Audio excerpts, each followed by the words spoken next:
Desmond Olufowobi. Good morning to you, Desmond. Good morning, gentlemen. It's good to be in your studio. It's wonderful to have you in the studio. Thank you so much for having me. And welcome back from your sabbatical. Yeah, thank you so much. Well, first things first, last week we had seen, a very shocking revelation made by Nigeria's former military president, talking about General Ibrahim Badamasi Babangida at his book launch here at the Transcorp Hilton Hotel in Abuja. And let me first get your reaction to that book. Do you think it was timely? Do you think it was necessary? And why do you think the general had to wait for 32 years to make such revelations? You see, in a sane society, I totally disagree that 32 years is timely. But because gladiators in this country, political actors, military actors, they do things at their will. They are not under any compulsion or any influence of anything. Nobody hacks them. Nobody can ask. Nobody can demand of anything from them. Anybody can do whatever they feel like. But in a sane society, I think this would have come up long before now, where there are people who are interested in knowing what really transpired 32 years ago. If there had been pressure on him, he would have spoke out long before now. But the reason, because nobody can ask him, he does things as his will, just like a small god. So he felt, okay, maybe now that I'm getting older, and he's not going to live, he's not immortal, he's not going to live forever.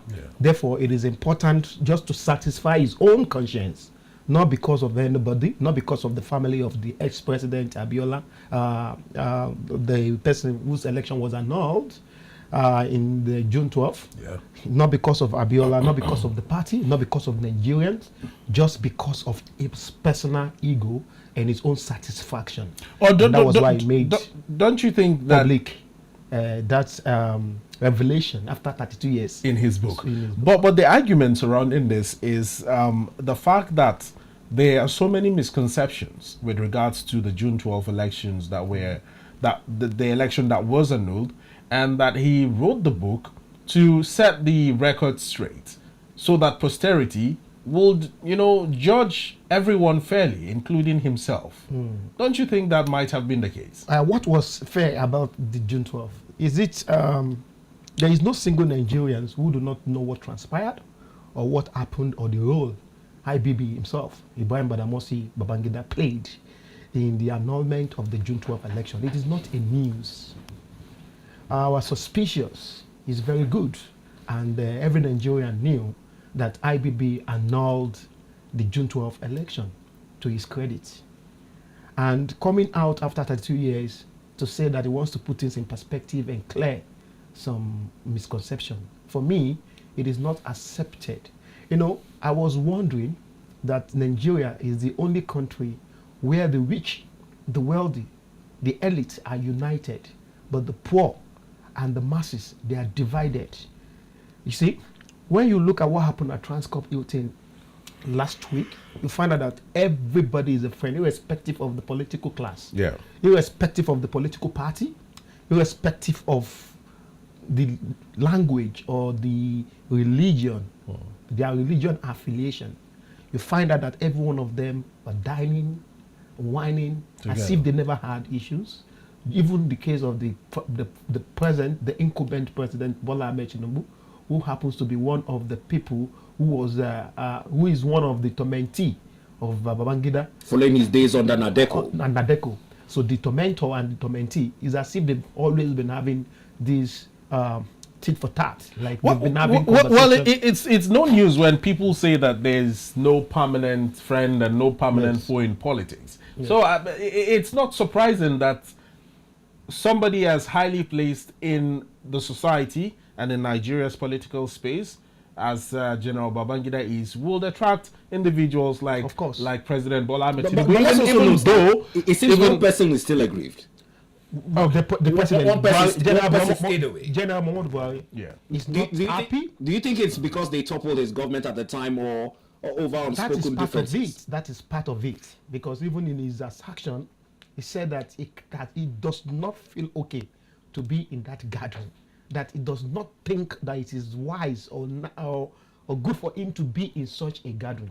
But let me tell you, beyond what happened on that last week, you see, what I expect is that what is now the consequence for this statement for and revelation? these actions, for all his actions, for all his atrocities, for his misuse of powers and all that. So what he will get at the end of all this that he has done against the people of the country is 17 billion donation for his library, for the presidential library.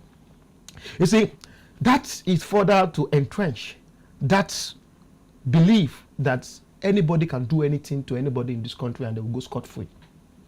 At least somebody should speak out in that gathering that, nah, you didn't do well. Somebody should look into his eyes and said, IBB, you didn't do well. The chief of Obasanjo told him to expect consequences for this organization. Do you expect at that gathering?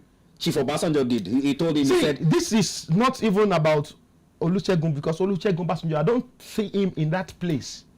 You understand? Because himself has been involved in one coup or the other. He has been a beneficiary of this mismanagement of public office. So he is not saying, because they said he who must go to justice must go with what? Clean hands. So Obasanjo does not have that power, or he does not have the moral justification to make such assertion or claims. But the Nigerian people, especially the Yoruba people, that were cheated for 32 years before the coming of Bola Tinubu, should demand for more. There should be restitution. You know, when somebody confess to their sins, there has to be what they call restitution, where you give what belongs to them back to them. So what are you giving? What are you giving? What is the consequence of your actions? Is it just about, hey, I'm sorry? Now this is the question I was about to get to next. At this point, the man is well over 90 years. What exactly could the federal government or whoever that is aggrieved, including the Yoruba people that you have mentioned, now possibly do to a 90-something-year-old man who is at the verge of exiting this world? A lot can be done. First of all, God forgives sins, but God does not erase consequences of your sins. And what are these consequences? Now that you have done this, you've done it with an intention to gain something. Maybe public respect, influence, and all that. His influence can be taken away from him. True. His wealth. People do things for certain reasons. He has done that because he wants to gain wealth, he wants to gain respect. They can take the wealth from him, take the respect from him, and all that, and let him be and die like that. You see, we should set examples if you want Nigeria to move forward. We have to use certain people as scapegoats. It will now serve as deterrent to other young people who may want to emulate. With the show, what happened at Transcorp Hilton last week, some people will be thinking or nurturing in their mind that they can actually do things this way as long as they are given that power and they are in that position, and nothing will happen to them in the nearest future. Now, Patriot. I'm not even talking about Babangida. I'm talking about Patriot. There should be a strong institution that questions people. Patriot. Even if you are not going to punish him, it should be made in terms of to face that institution. Beyond the annulment, people lost their lives. Revered journalists, Delegiwa, up until today, there is a coded way of saying it on the street on who is responsible for his death. And somebody who was responsible. But now we have a book pointing to the events that led up to his death. People continue to question the timing of this revelation. You remember the nomenclatures and nicknames that IBB was given. People called him the Maradona. People called him the evil genius. If at this point there is substance on the table for litigations to begin, and yet it seems as though this everlasting immunity is still on his laps, how do we even find institutions? And that is where the problem is. Individuals like that is where the problem lies. The problem now is not about Babangida, it's not about Obasanjo, it's not about Abdul Salam, it's not about Buhari. It's about setting things in the right way it should go. Laying the right foundation, having the right institution, and giving that institution the mandate and power to do things rightly. We need to begin now. The scenario with Babangida has clearly shows Nigeria that we do not have institutions that ensure that people are corrected, people are asked the right thing to be done, that shows that there is lacuna. So now with this event, as a country, we can now start looking at what kind of institution are we running as a government. An institution where we cannot check people who excessively abuse power. In an event where we cannot question people who arbitrarily use power to take lives and to cause harm to others. We can begin to look at what can we do to address or correct those anomalies, not because of Babangida, but because of the future and prosperity of this country. By the time we begin to think in that way, we can begin to set up some certain institution that demand questions and ensure that those questions were answered by the perpetrators. Now, okay. People are aggrieved. People cannot speak because the institution does not permit or allows that. You understand? Not just about Babangida now, not just about the leaders, political leaders. It's about the country. You find out that this country, there is no law against the rich and the mighty. And that is what is playing. It's not just Babangida that is the culprit. There are a lot of people of affluence in this country that have meted evil. Now there's also a blame shifting. He shifted the blame as well. He's saying he's not to blame, but the late Sani Abacha to blame. But he's accomplice. He also mentioned yet another. He's an accomplice in the June 12th, saga, talking about the former Senate President, David Mark, who at that time was, a member of the, Military Advisory Council, and he had quoted David Mark as saying that he will personally shoot Abiola if he was sworn into office as Nigeria's president. Yet David Mark was there at the launch. He has been very influential since then, over the course of 30 years in Nigeria's political space. He's still alive, he's still well and hearty. Don't you think these consequences that you're calling on to be meted, or these punishments to be meted on the elder statesman IBB should also touch individuals like that? David Is Mark. That is, I was trying to say something that it is not just about IBB, but all other accomplices, those who were involved in the arts. It is when you have an institution that ensures that there is justice, there is an institution that is stronger than individual, that can ask people questions no matter how big or mighty they are placed in the society, that can now do justice to that.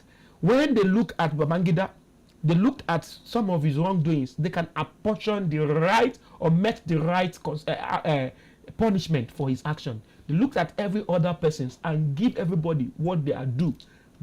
Until that is done, we are moving nowhere when it comes to justice or fighting injustice in this country. And let me tell you, this should be like an advice to the leadership of this country. We shouldn't celebrate. There are people who should not celebrate no matter what. There are some people that we should not celebrate, because by the time you keep celebrating this kind of people, that means you are exonerating evil. And when you allow evil to thrive, when you celebrate certain people, that means you are actually preparing more grounds for evil to thrive. And how long shall we continue to allow evil to thrive in this country, and we expect the prosperity that we are looking for as a nation? And that is why, for me, you will never see me in such a gathering. You can never see me in such a gathering.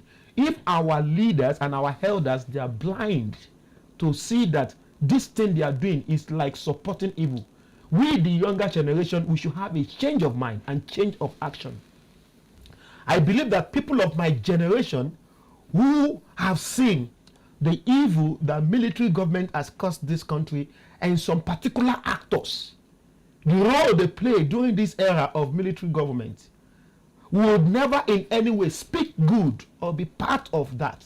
Because some of the pains, some of the agony, some of the problem we are going through right now, they are the seed of their actions. So we should not in any way celebrate such evils. And that is why you see that some people of my generation will never be in such gathering. And another angle to this entire conversation. Somebody was saying something. Well, let me just leave that. Okay. Let me just leave that. Well, another angle. Somebody was saying that Transcorp Hilton, Yeah. on that day of inauguration, that the evil of Nigeria, that all the evil in this country is just in one place. That once that evil is eliminated, that Nigeria will move forward. Well, that's objective to different opinions. Well, another angle to this particular issue is the case of the 1966 coup that has been tagged an Igbo coup, led by Kaduna Nzogu, and alongside Ifajuna and the rest of them, that claimed the lives of Sardauna, Tafawa Balewa, and so many people. That many people argue that was the genesis of Nigeria's woes, both in the military and politically. Yet we saw, statements coming in from IBB refuting these claims that the coup was never really an Igbo coup as branded. Yet the Ohanese Ndiwo, came out to say that, alas, the Igbo people have been exonerated in these allegations that have lingered for many decades. What are your thoughts? Well, if you're a good student of history and you follow the trends of what happened in 1966 as regards the coup, you find out that it's just coincident and unfortunate scenario that played out. Yeah. The Igbos, most of the Igbos are in, at that time, most of the Igbos, they took part in the coup. But the target was to eliminate all the senior officers. But as God may have it, there was some loopholes in the execution of the plans. And that was what made it now look as if the Igbos are protected. The Igbos senior officers were protected from the coup. Senior but that officers was and not politicians. the original plans. And that was the beginning of the animosity in this country. If that coup has went successfully, because with what we read, Kaduna Nzogu did not even grow up in the East. He was trained and nurtured by the Northerner.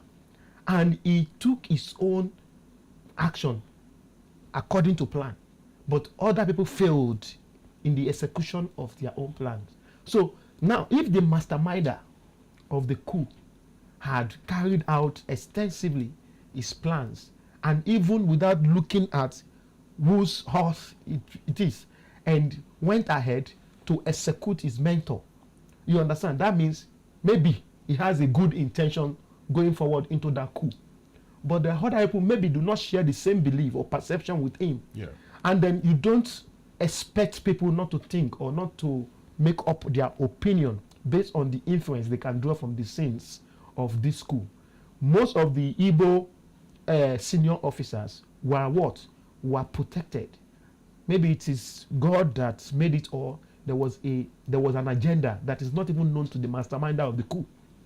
Now, in terms of compensations, they're also demanding 10 trillion naira. The Ohanese has written in its statement saying the only way to right this social injustice is by awarding the Igbos 10 trillion naira. On what basis? Now, this is over what they say is an injustice. Is it about the Civil War? No, the 1966 coup. It led to the Civil War in 1967. Yes. Now, we are not talking about maybe this misconception. This is a general misconception based on what played out. And everybody have rights to that. Now, if you're talking about compensation because of the Civil War, it's a different. So we need them to clarify points. He's also tied it to the failure of an Igbo person to emerge to the office of president. He said that this tarnishing imagery that was not the reason. The reason why the Igbo has not emerged the position of the president of the Federal Republic of Nigeria since that time till now is because of their way of playing politics. He said it was a demarketing. I'm also taking a look at demarketing them. He said this. Maybe Bito I'm a student of politics. Maybe Bito could take us through those comments here. Yes. He says in the wake of the tragic history, the Igbo people continue to suffer from systemic injustice and marginalization. Our demographic representation, in terms of number states within the federation, remains the least of any ethnic group. Yes. The political conspiracies to deny Igbos the opportunity to ascend to Nigeria's presidency persist, and we face deliberate omission of the federal government's presence in the southeast. This tragic closure of Eastern Economic Corridors, characterized by the permanent shutdown of the Calabar Seaport and other critical infrastructure, underscores the extent of our exclusion, unquote. Let me tell you, Peter Obi was very close to becoming the president of the Federal Republic of Nigeria in 2023 election. If not for certain mathematics that outplayed him, some smart politicking that the APC put in. Asiwaju Bola Ahmed Tinubu, I will tell you, about 18 months to the election, was not sure. Even as at 6 months to the election, was not sure that he's going to win. It all looks like Peter Obi will be the president of the Federal Republic of Nigeria, with the way youths are rallying around the obedient movement and public sympathy as well. And sympathy. So it is about politics. Yes, I agree with the commentator as regards the social injustice in terms of the number of states and some other things. But when you talk about demarketing, every ethnic groups in this country demarket other ethnic group. The Hausa demarket Yoruba ethnic nationality. The Yoruba nationality demarket the Fulani and the Hausa nationality. Likewise, the Igbo. Now, if you look at the population, yes, I agree with some social construction.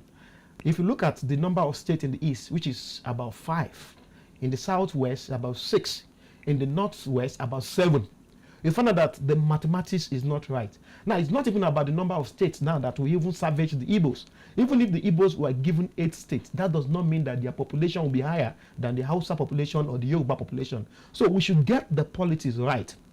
Now, I tell you, despite the fact that the Igbos have about 5 states in the country, do you know that if the Igbo have one single ethnic vision, and if the vision of the Igbo is that they want to become the president, and every single heart of every Igbo person in the East is targeting towards becoming the president of the federal government of the federation. Yeah. I tell you, sincerely speaking, for my calculation, if the Igbo trader, the Igbo civil servant, the Igbo politician, the Igbo philanthropist, the Igbo youth, student, every one of them, there is only one vision they have, one national vision, and that is an Igbo person will be the president. So whatever places they find themselves, the only agenda they are pushing and their actions is to support and to play the politics the way it's to favor the Igbo. I tell you that the Igbo will become the president. If only the Igbos can support the Igbo, some of this divided energy they waste in calling for Biafra nation, fighting the government, sponsoring, some of them, not all of them, some of them sponsoring IPOB, some of them, the likes of Nnamdi Kanu, the like of this other guy that was just arrested in Finland. Simon Ekpa. Yes, Ekpa and the rest of them. If all of them, if all these actors, their only demand and what they are playing out is about Igbo president. Igbo president. They don't have any. They're not looking for a Senate president. They're not looking for vice president. They are not looking for reps. Their vision is not about Senate. It's about president. And they guide their action to play the politics. And they are ready to support financially. Let me tell you, the Igbos are rich. And Nigeria politics as it stands, you need money to play politics. You cannot take the place of money from Nigerian politics. And if, as we all revered, Igbo to be rich nation in this country, if they can bring out their money in one voice and one accord towards championing that cause of becoming president, the Igbo, if all the Igbos supported Peter Obi in the last election, not just social media comment, but with finance and playing mature politics, not politics of animosity, I tell you that the Peter Obi that we know would have become the president of the Federal Republic of Nigeria. Now we'll soon move past these issues because we need to touch on other issues in the news. The last one, so that he is not in every aspect of the conversation deemed the Maradona that he was called in his youthful days. He also took steps towards state creations. The like of Yobe State, Katsina, Taraba States, Jigawa, Kebbi, Enugu, Edo, Delta, Osun, and Akwa Ibom States were all created under him. He also created the Federal Road Safety Corps. The SSS was created under him. National Intelligence Agency. He also built Aso Rock and is credited for the construction of Third Mainland Bridge in Lagos. We say overarchingly that some of the good work he did in his heydays should not be all thrown away following this 32-year-old revelation. That definitely, there is no way the body will move without the head shaking. And nobody is perfect. Just that, what I'm saying is that there should be consequences for action. When somebody do good, it should be applauded. And when somebody do evil, it should be knocked. That is what I'm saying. Now, for all the good that he has done for the country, he should be praised accordingly. And for all the evil he has done against the country, he should be also punished accordingly. Please take note of those words, accordingly. If he did good, too good, he should be given 2 slaps. If he did 3 evil, he should be given 3 knock. That is how I think we can get it right in this country. Not because you're doing good, at the same time, you're using the left hand to cause more evil to the people. Yes, he did well. The Lagos, the Third Mainland Bridge in Lagos, the road safety corps, the Hassel Rock, and so many other things that he put in place doing his own. In short, some people, they call him the king of reforms in the country. Yes, good. He should be given that kudos for what he has done.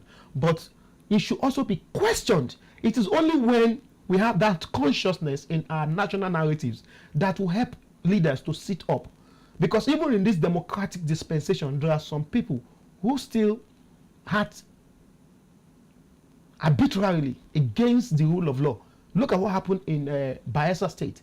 Look at what happened in Benue State during the then government of President Chief Olusegun Obasanjo. No, it's because people can do whatever they like without consequences. But I pray that this current leadership of this country will set up certain institutions that will ensure that even if this current government, any of them is found wanting, they will be punished accordingly. Now, do you think that much like IBB had just come out to write a book about what happened 32 years ago thereabouts, although not necessarily apologizing, but just relaying his own accounts of the June 12 election, do you think that maybe... It is now appropriate time for the Attorney General of this federation. It is now time for the government to start asking the right question. Now that the revelation has come out, it is now an opportunity to take up the case. And who is going to do that? The President, Bola Ahmed Tinubu government can only help Nigeria to get justice. Which I doubt the president will be willing to pull through. But my question was regarding former President Chief Olusegun Obasanjo, with your statements about what had happened in Bayelsa during his regime. Do you think at some point he will need to apologize to the people of Bayelsa State? First of all, is OBJ admitting to the fact that he has committed any evil. So it is when certain institution confronts him and asks him deep question and clear his head to letting him know that he has committed crime against people. That is when he can now talk about seeking for forgiveness or apologizing. For now, he has believed in his mind that what he has done is the best for this country, is the best for him, not minding who's were affected in the course of his actions. So until we have institutions that can look at ex-presidents, if you go to other countries of the world, if you go to US, you go to UK, they can ask their president questions. Timely questions. It's only in Nigeria and some part of Africa. Feel like it's only in Nigeria and some part of Africa that what do you call it? Immunity? The immunity that is given to unnecessary immunity. Everlasting immunity. That is why I am telling some people that until when some of this ex-president dies, before we start getting their loot, refund of their loot like Abacha. The reason why till tomorrow we are still getting Abacha loot is because he's not alive. Who dare challenge Abacha if he was to be alive? And he also said that IBB's comment would have not come out if Sani Abacha were to be alive. Now, what I'm even trying to say is that if Obasanjo dies today, that's where you see the revelation of some of the loot. Some of the money some of these ex-presidents have stolen and they have in their cover today is enough to build about 10 refineries in this country. Talk about IBB, let's talk about Gowon, talk about all the past presidents. Now let's move on to another pertinent issue ahead of 2027. Even to the recent, good luck Ebele Jonathan. Let's move on. Moving on now to another issue in the news. Former Kaduna State Governor El-Rufai has made headlines this morning. He's also drawn the R of the APC over his romance with the opposition party. Many say it's because he's failed to land a ministerial appointment that he's now looking to play against the party going into 2027. I don't know what you make of this recent moves that he's making and trying to sway oppositions to come up with a coalition party. Yeah, let me tell you, if you have been following politics in Nigeria, you find out that all our politicians, they are the same. And that is no permanent affiliation to any party, no permanent friendship to any party, no permanent friendship to any ideology, but permanent friendship and affiliation to their own interest. Yeah, what played out in 2023 during the Senate clearance of the nominees of the president, which humiliated El-Rufai. El-Rufai was unduly humiliated. If you look at the role El-Rufai played in that election, talk about resources, talk about personal time and all that, going into that election, and the role he played to APC as a role. El-Rufai played a major role. It was one of the first person that endorsed President Bola Ahmed Tinubu. Not even president, coming from the time of Buhari, El-Rufai played a major role, has given his best to ensure that Buhari APC get their footing in the country, and they supported Buhari, supported Asiwaju Bola Ahmed Tinubu. So it was like a shock. It was like a surprise that, so I will not be part of this government. So it was only waiting for the right time.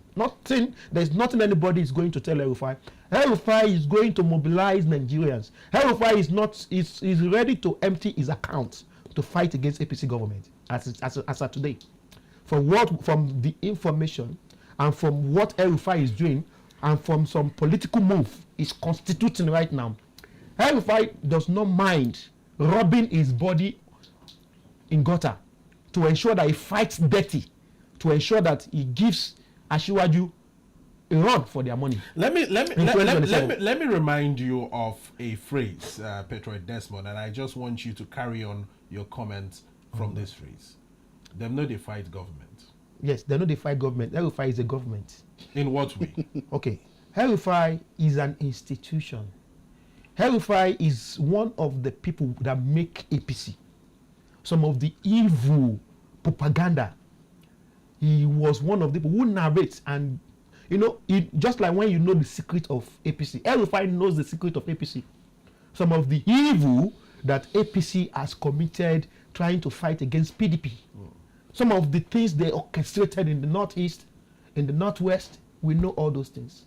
El-Rufai is one of the architects of the propaganda that unseats Goodluck Ebele Jonathan, championing the cause. So there is a level of fight you can fight El-Rufai, knowing fully well that is part of the system.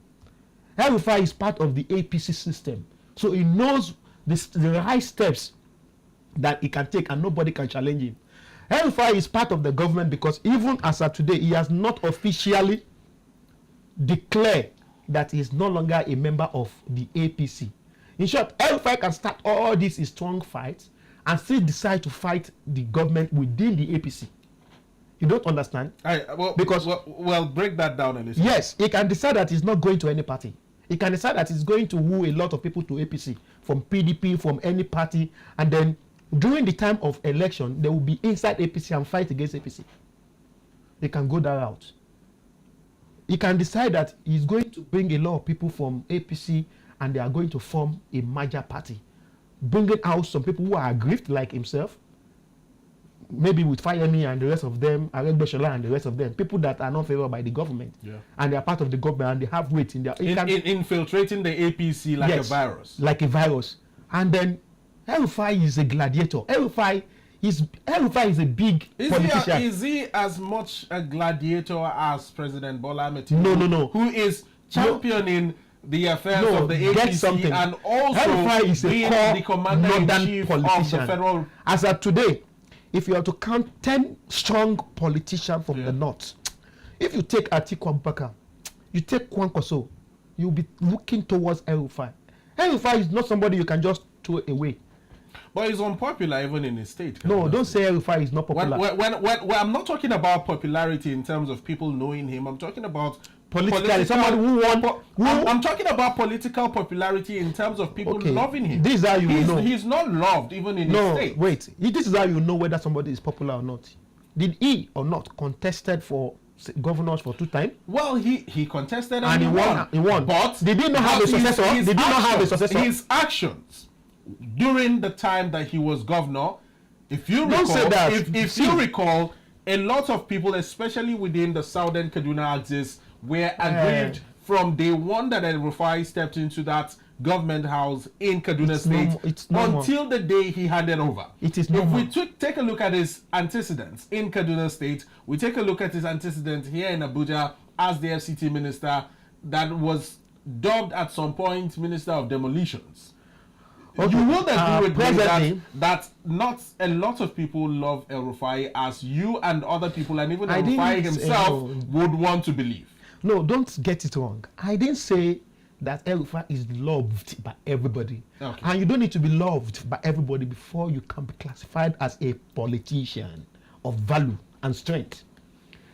Politicians understood the game, whether you love them or not. Asiwaju understood the game. And that is why Asiwaju will go into every election, despite the fact that he's called different kinds of name, he will still win that election. El-Rufai can be called Demon. Some even call it El-Rufai. Not El-Rufai, they call him El. And still, he won all his elections. His son today, he's a rep in the House of Representatives. He has a successor. NMPP were taking all the northern states. They couldn't take his states because he knows how to play the game. Now, because he understood politics and he knows how he can play the game, that is why we said that El-Rufai is not the kind of politician you can joke with. You cannot talk with him. Don't forget that he's a full Hausa Fulani man. And there is no way you can take Hausa Fulani out of Nigerian politics. Whether he's good, as long as he's sound, he's wealthy, and he can speak the local language, and he can connect with the local gladiators. He's somebody, he's an underdog. He's somebody you should be scared of, and you should watch out for. If I were Asiwaju Bola Ahmed Tinubu, I wouldn't have toyed with the like of El-Rufai, because but it was the House of Assembly that stood he was nominated by the president. Don't forget that they call this Senate stamp, rubber stamp Senate. That they does the bidding of the president. Let me tell you, if the president has insisted that El-Rufai be the minister, the Senate president, why will the president insist on something that the Senate has been empowered to decide on? Let me even that they decided and deemed it fit. So that are you saying there are no separations of power? Exactly. There is no separation of power in Nigeria, and that is why you see that when the president, that's why we need to look at our constitution very well, and we need to look at the way we give unnecessary power to the president. The office of the president is the most powerful office in the whole of the world, of Nigerian president. It's very powerful. And that is why you see that it is almost every time, it is easy for the president to say that this is what he wants, and the Senate will dance around it because he knows how to lobby the Senate. Don't forget that if not for the endorsement of the president, Akpabio wouldn't have become the Senate president. And that was what he negotiated for when he stepped down for him to run as a president of the Federal Republic of Nigeria in Senate. It was all gamed, and he followed the master. Asiwaju is the master. Akpabio is the boy to the president. And they played this game going into that election from the convention that happened in that Eagle Square. You saw how Akpabio came and spoke highly of the president, that he's the leader, he's the mentor, he's the father. Going into the election. Then after the election, what happened? Asiwaju has to return this gesture by calling all his APC boys and some of the people his mentee in politics and said, this is my Senate president.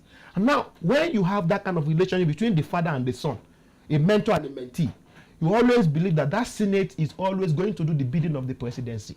And that is what I want you guys to understand in this studio. That if the president actually wanted El-Rufai to be the president, to be a minister, he would have called his mentee. Akpabio, how are you? Please, I'm sending somebody to you. Make him, use your power, make him a minister. He would have done that. But isn't that the subject to major the screening of the Senate? What is this? What do you understand by screening? Isn't that the major problem that we continue to complain about? influence and interference of certain political figures with institutions. Yet we saw a Senate and a Senate president that decided to. I'm only revealing. Listen, what is transpiring? What is happening? I'm not even a beneficiary of that system. Exactly, but what I'm saying I am only telling the world. I'm only letting you know. Narrative. That's where he's going to. We need to change the narrative. Is already changing with this particular Senate, the 10th Senate. Are you sure? And of course, it's the way you choose to tell the story, because you have chosen to tell the story the way you perceive it. And I'm also saying that in this case, the Senate decided not to go by the bidding of the president, even if he had any. Don't fall for that. You stated right now that the president could have called and insisted, but there were no records of him calling or not calling. And the Senate let's calm down. First of all, the Senate screened El-Rufai out. He was aggrieved, and now he's in bed with the opposition parties. Okay. That is just the situation here. First of all, do not forget that the President of the Federal Republic of Nigeria and the Senate President of the Federal Republic of Nigeria is also, they belong to the same party. And you know, they have a manifesto, they have an agenda, and they have to work together collaboratively to achieve that agenda. So you don't expect so much from the Senate that will be against the agenda that the president is peddling. Not if the agenda is on the good on the good side. It's nothing like what is good or bad. You cannot see what is good or bad. I've told you before, you know that all Nigerians politicians, they are the same. There is no saint. There is no saint among them. They are all the same. I'm telling you, they are all the same. This same El-Rufai is better than many people that were given that ministerial appointment. Yes, you may say El-Rufai is ash. You may say that El-Rufai demolished places and all that. And if you go into records, you will still find out that El-Rufai is still one of the most celebrated minister of FCT that will reposition the beauty and the face of FCT. In line with the Abuja master plan. In line with Abuja master plan. Do you know that there are people who see El-Rufai as one of the best politicians ever lived? Why some people call him different kinds of names? Likewise, every other person that names were sent to the Senate. But politics played out. And that is what brought us where we are today.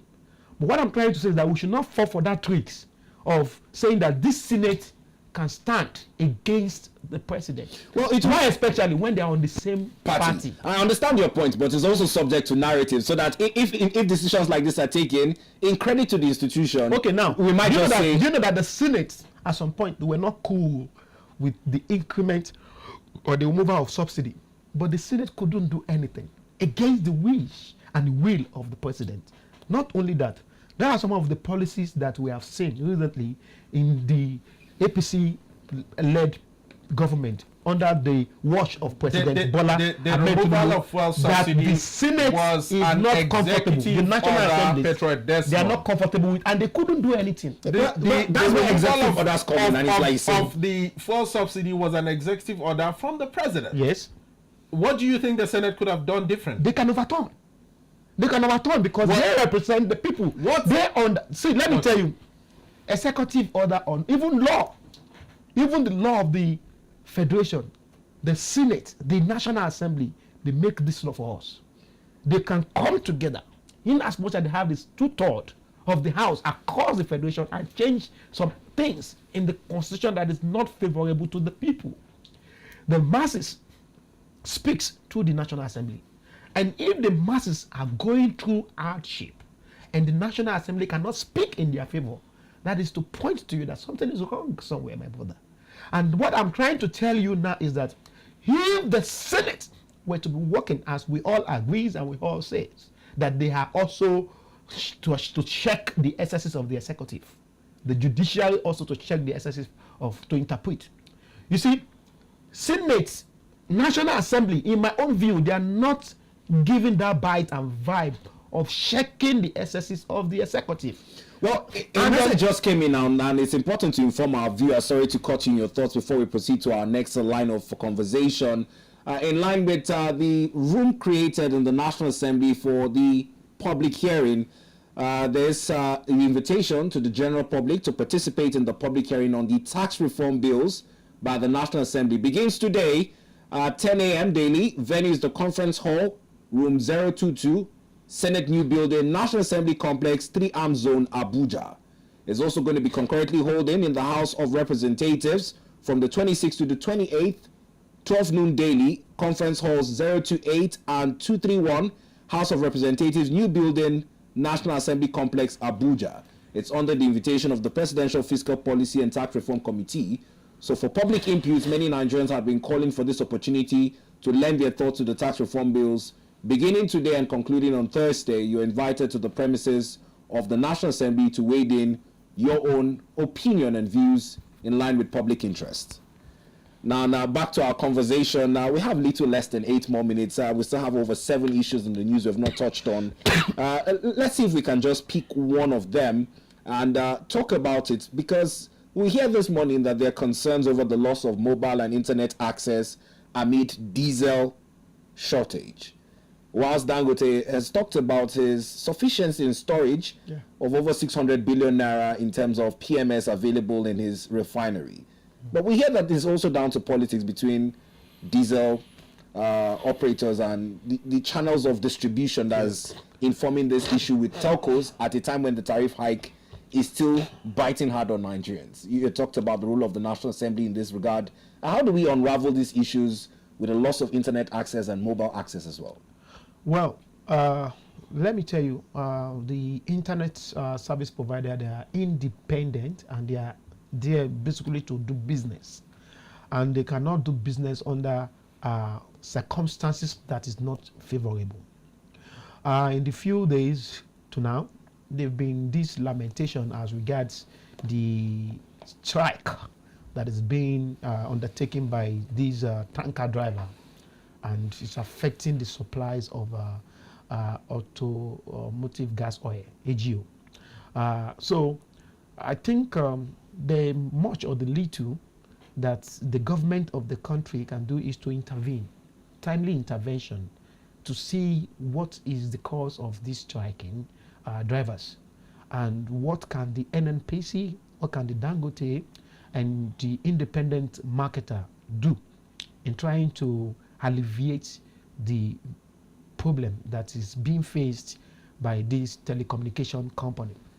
Now, I also want to say this, that for me, I don't know exactly what is happening at this time, because we are talking about the period where there is increment in the charges, telecom service provider charges.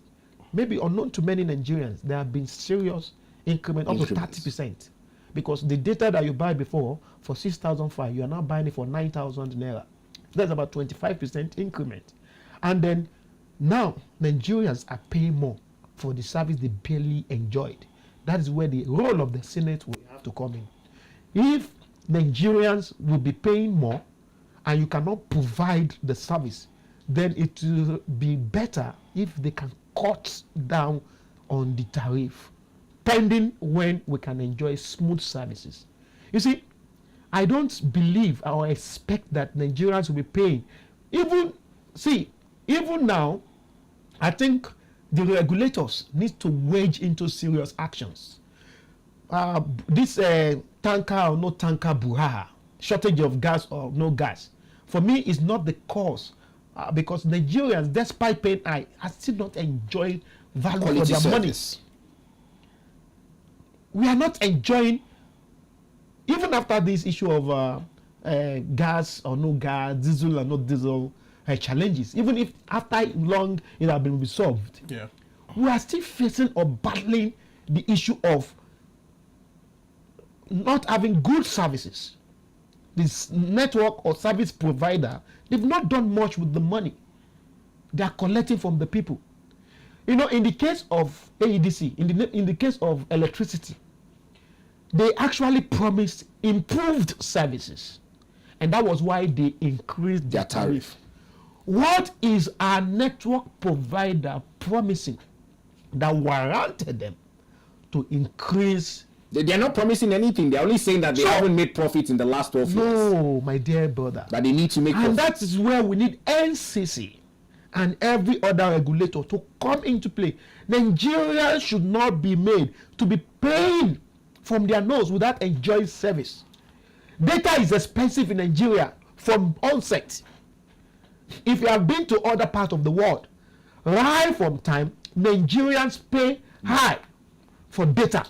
So, which means they've been reaping this network or service provider, they've been reaping the Nigerian people. Yes, they cry that they are. I know they are crying wolf because they have this mentality that they can just loot. They can just take without giving services. Nigerian Labour Congress has said that come 1st March they'll be embarking on a strike because a 10-man committee was set up to review this, and they were asked to stand down the hike in telecommunication tariff, but they went ahead to hike it. Please, I will support that kind of shutting down protest, because in this country we cannot continue to keep quiet. The more we remain silent in the face of this kind of adversity, the more these people have the power to trample upon our rights. For me, I will support the increments in telecommunication tariff if there will be improved service. Quality service. Quality services. Now let's see if we can squeeze in this last part, because there's another pertinent issue with the way Nigeria's economy has been reviewed. Now, Bismarck Rowani had made a shocking revelation that this Naira exchange rate that we're clapping for, stabilizing at 1,500 to $1, that it's been mechanically manipulated. The CBN is yet to respond, but the presidency has said it's a lie. But he is saying that he can prove that $8 billion was used to stabilize the Naira. Wow. You remember last year too, there was that revelation when our foreign reserves dipped. We saw the refutal coming in from the CBN governor last year, but this is another of such accusations on how it is being mechanically stabilized. You see, my problem with this is not even about managing the exchange rate. It's about the multiplying effects in the market. The exchange rate has been the major indicator responsible for inflation, especially from people who import goods and services into this country. When you challenge them, they tell you that due to what they call exchange rates, and that is the reason why they are paying, that we are paying high. But at any point in time, when we have decrease in the value, when the exchange rate, reduces, where we expect to see reduction in the cost of products and services in the market, we don't see them, and nobody is doing anything. Why not mechanically manage the cost of things in the market rather than using it to manage the cost of the exchange rate that does not create a ripple effect in the economy? That is where my problem lies. Because I understand the politics of this dollar and naira exchange. Because whether you like it or not, the government at some point needs to actually defend the naira.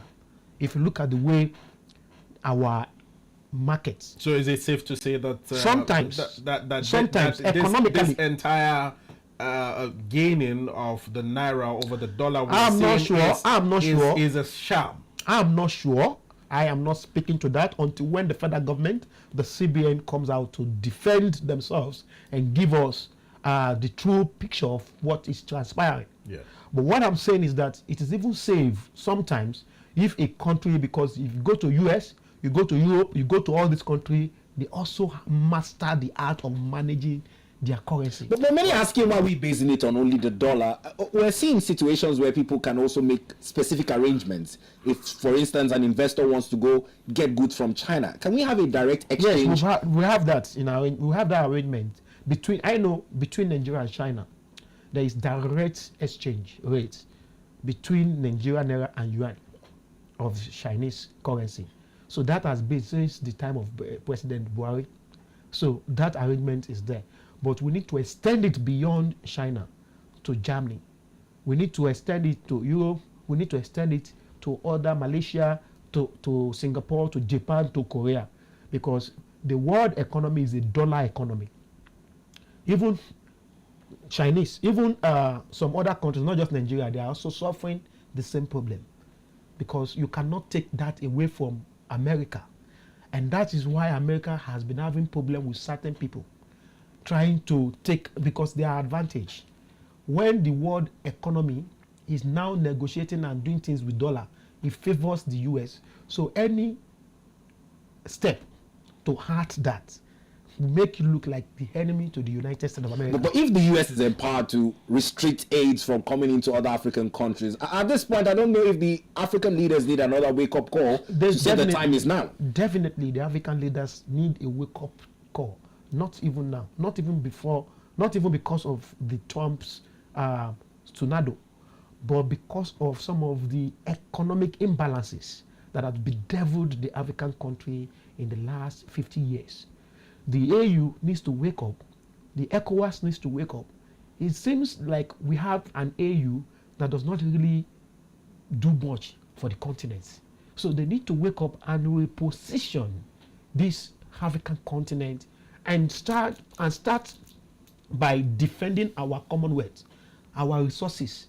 We need to monitor what the role of Europe, US, and every other superpowers, the role they are playing in African continent. We need to review them, and we need to have a common stand against the exploitation and exploration of our Commonwealth, against the development of the African continent. Well, very timely calls you've made here, Patriot Desmond. Always a pleasure to have you in the studio. Very deliberative conversations.